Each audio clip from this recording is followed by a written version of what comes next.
good afternoon. This is Houndog Steve wishing you a very pleasant afternoon. And well, it was really sunny when I set out this morning to pick up the hay, and but now there's a little rain coming down, and that wind's picked up, and yeah, the weather sure can change this time of year. And as you can see, I have a trailer load full of hay. This is my second load, and I am going to show you today very quickly how to build the simplest garden you can imagine. This is like a low stress, no-till, instant garden.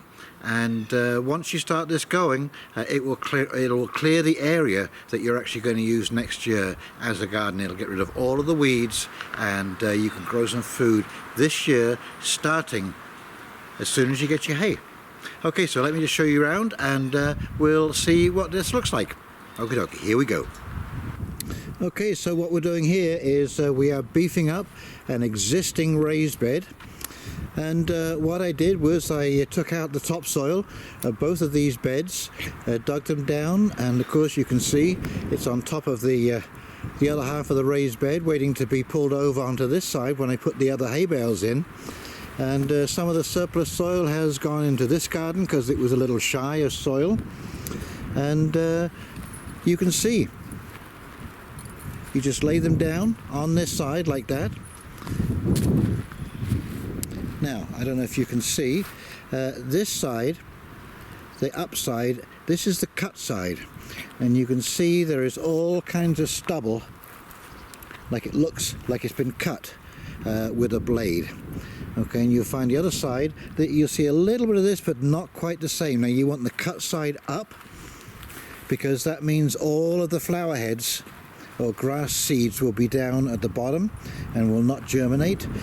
And it means the hay on the cut side there is ready to absorb as much moisture as possible, as quickly as possible. And of course I love using hay as walkways, and to hold in the moisture, and as a mulch and a weed control. Very, very handy. Now down here is where we put the new raised beds in. And again, quite simply, just put the hay cut side up in between, and that will swell up. As soon as that starts to get wet, that will swell up, and as I say, that will start breaking down. And you just put a little hole in the top there with a stick, just make a hole, and you put your plants directly into that hay, and that will, it's like a sponge. It will soak up all of that water, it will retain water, and it will feed your plants. And the worms, as I say, will come up from underneath. They'll start to break that down, and you have a great start to your garden. And when that breaks down after a couple of years, guess what? You just repeat the whole process until that bed is completely full of organic matter. Look at that dog. She just loves laying in the hay. And of course hay down between the rows, again, keep the weeds down. And yes. Now I had an open area down here that wasn't used last year, because of course I've only been here a year now, so there's been so much to do. It's been hard to keep up with all the chores, and of course wintertime couldn't do much at all. But again, I have a little bit of a flat area here, and so I was down here yesterday cleaning up and cutting out some of the little seedlings that had come up. But essentially you just lay your hay down in a bed like this. Okay, this is the beginning. This is going to be the bottom side of your bed, and again, this will keep the weeds down, keep the grass down, and I will just mow around this in the summertime to keep it from growing in too badly, keep it neat and tidy. Now I will be setting potatoes into this hay bed, and then I'll be putting more hay on top of it. I saw this actually in another video someone sent me, so we're going to try this out. But this will give me a nice, good haul of potatoes. It will kill all the grass and weeds, and next year we will be ready to go. And there you go. Just lay them out like that. Give them a little space between each other, and we'll see what happens. But I think this is going to work, because as I say, hay is a good food for them, and these are good potatoes, organic, russet seed potatoes. And I just have, they're all russets. They don't look like that, but they are. They're all russets. And I just happen to like a russet potato. It's a good frying potato, it's a good baking potato, and it's a good boiling potato. And so yes, I find it's a good all-round potato. It tastes to me like actually a baked potato. And I love potato flavor, so this makes a great potato soup. Has that really rich, fulfilling, potatoey kind of taste. So there you go, the lazy man's garden. Go at her. This spring you're going to need these potatoes in the fall.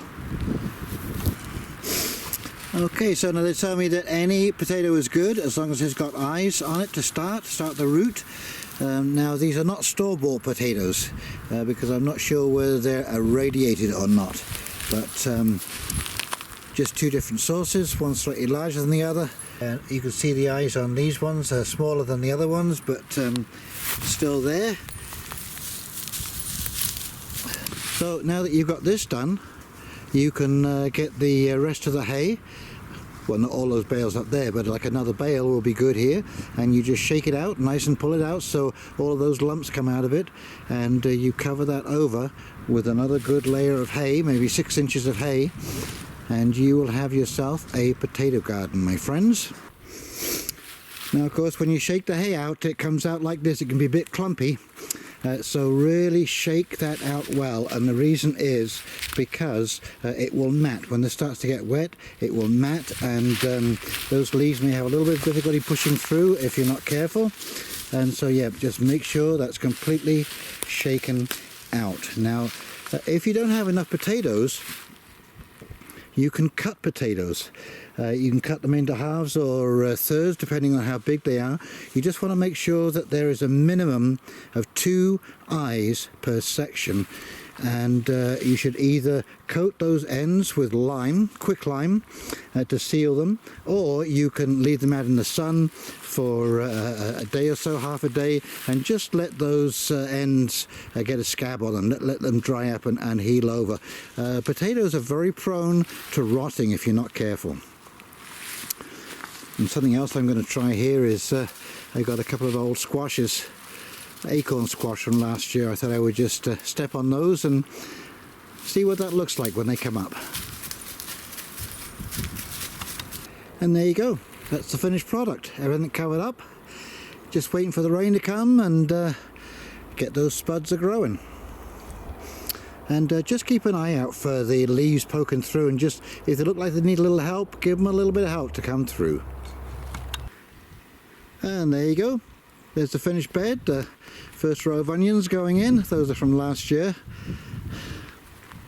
And I'm just using a stick there to poke a hole in and then stick those onions in. But that is now a nice little raised bed. And they say I wanted to use that topsoil, and it will help. It was full of worms, so the worms will start going at this from both ends. But there you go, my friends. It's amazing how unbelievably flexible hay is, and you can plant anything in there, absolutely anything. No matter what seeds you want to plant, it'll grow in there, no problem at all. So we're getting ready for a nice spring season coming up. Amazed at how much work has been done already. I just have that one bed over there. Friends coming over next week to finish that off, turn that over for me. The beets are coming up in the solarium there. They got the lights on now, the grow lights. Yeah, we'll keep those under the lights all night. These things can easily stand 24 hours of daylight when they're in this stage. And as you can see, those little beets are just poking their heads up. And 2 kinds of lettuce, so we'll be good to go. Anyway, I hope you enjoyed this video and found it helpful. I know a lot of people, you know, it's difficult, it's hard work to get a garden going. And so with the use of hay, Not only are you creating your own biomass, you're creating your own soil. It is a great place for the worms to feed and to live, and the bacteria. It will give you a great foundation and a cheap foundation for your garden. So if you enjoyed this video, please like, comment, subscribe below, and in the meantime, this is Houndog Steve signing off, wishing you a very pleasant afternoon, and we'll talk very, very shortly. See you now. Bye.